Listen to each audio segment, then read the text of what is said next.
আলোচিত দুই ব্যবসায়ী প্রতিষ্ঠান সামিট ও নাবিল গ্রুপের প্রায় 150 কোটি টাকার ব্যাংক হিসাব জব্দ করেছে দুদক। এসব তথ্য জানিয়ে দুদক মহাপরিচালক বলেন, দেশে থাকা সম্পদ জব্দের পাশাপাশি বিদেশের সম্পদ জব্দের বিষয়ে কাজ করছে অনুসন্ধানী কর্মকর্তা। এদিন 6.5 কোটি টাকার অবৈধ সম্পদ অর্জনের অভিযোগে সাবেক প্রতিমন্ত্রী এনামুর রহমানের বিরুদ্ধে মামলাটি করেছে সংস্থাটি। জেমসন মাহবুবের প্রতিবেদন।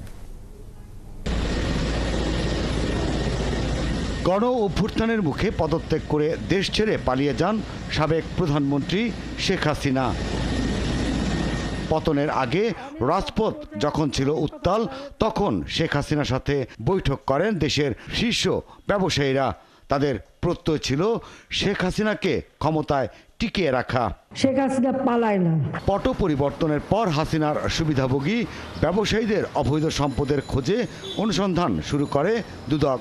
গঠন করা হয় 11টি টাস্কফোর্সের সদস্যরা সুবিধাভোগী ব্যবসায়ীদের দ্বারা পাচার হওয়ার টাকা ফিরিয়ে আনার পাশাপাশি কাজ করছেন তাদের ব্যবসা প্রতিষ্ঠান ও সহযোগীদের দেশে থাকা সম্পদ স্থানান্তর বা হস্তান্তর রোধে।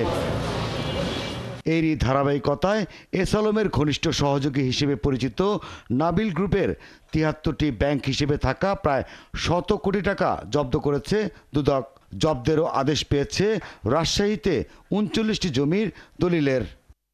একইভাবে কোটি কোটি টাকা বিদেশে পাচারের অভিযোগ থাকা সামিট গ্রুপের 191টি ব্যাংক হিসেবে প্রায় 42 কোটি টাকা জব্দ করেছে দুদক।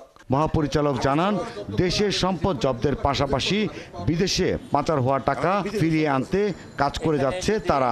নাবিল গ্রুপের 73টি ব্যাংক হিসাবে 98 কোটি টাকা ও সামিট গ্রুপের 191টি ব্যাংক হিসাবে 41 কোটি টাকা অবরুদ্ধ করার নির্দেশ পাওয়া গেছে আদালত থেকে। দেশগুলোতে যেগুলি অবরুদ্ধ আছে সেগুলি মামলা নিষ্পত্তি না হওয়া পর্যন্ত অবরুদ্ধকৃত অবস্থায় থাকবে। জব্দকৃত সম্পদের মধ্যে যদি কোনো সম্পদ দেশের বাইরে থেকে থাকে তাহলে সেই সংক্রান্তে আমাদের অনুসন্ধান টিমের পক্ষ থেকে মিউচুয়াল লিগ্যাল অ্যাসিস্ট্যান্স রিকোয়েস্ট পাঠানো হবে।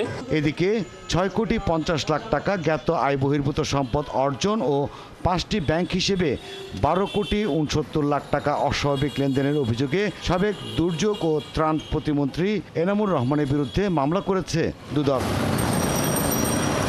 জেমসন মাহবুব, 71, ঢাকা।